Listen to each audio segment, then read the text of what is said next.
Mr. President Nigel Farage.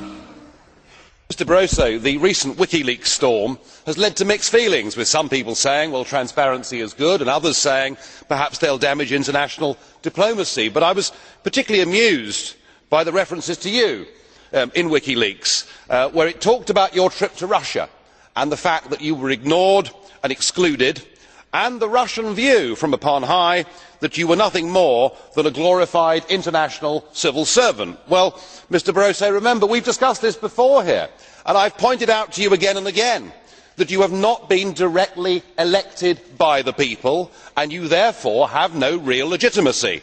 Is it that the fact you're unelected is the reason why you don't command more respect on the global stage, and why increasingly the peoples of Europe are holding you and the entire Commission in contempt? Thank you. Mr. I would President. not expect you to find a common line with the Russians, because that's what you are suggesting, that you agree with them. Frankly, I was elected by this Parliament, by secret vote, so I think I deserve the respect of this Parliament from all members of the Parliament.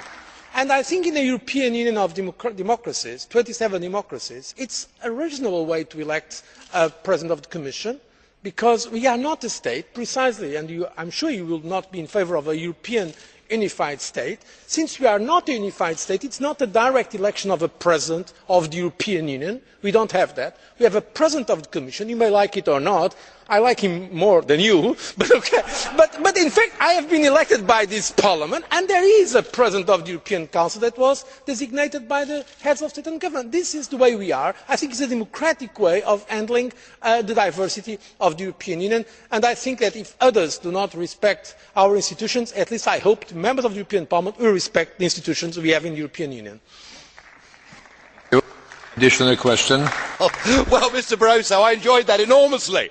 The fact that you can stand up and boast about the fact that you were elected in secret and that somehow this gives you democratic legitimacy is the most bizarre concept I have come across in my entire life. The fact is, it is the Commission that has the sole right to propose the kind of legislation that is damaging Europe's economies in the way that it is. Are there any circumstances, sir, in which you think the peoples of Europe should have a referendum so that they can decide these issues?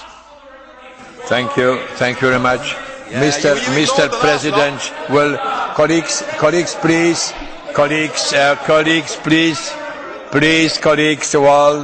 Well, we would like to, I am sorry. Mr. President Schulz, I am very sorry. Mr. President Schulz, we would like to go ahead with our proceeding. Well, colleagues, Mr. President Schulz.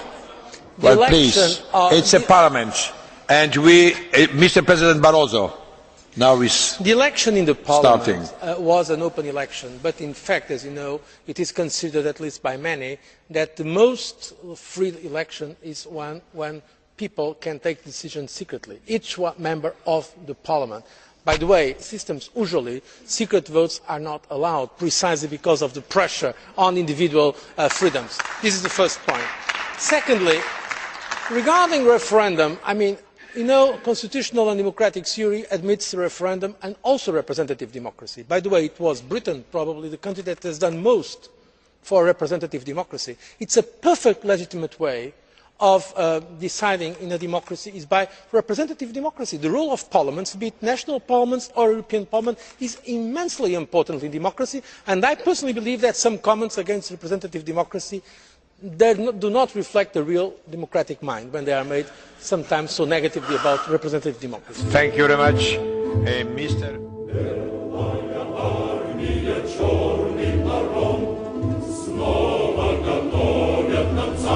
I have lived in your future, and it didn't work.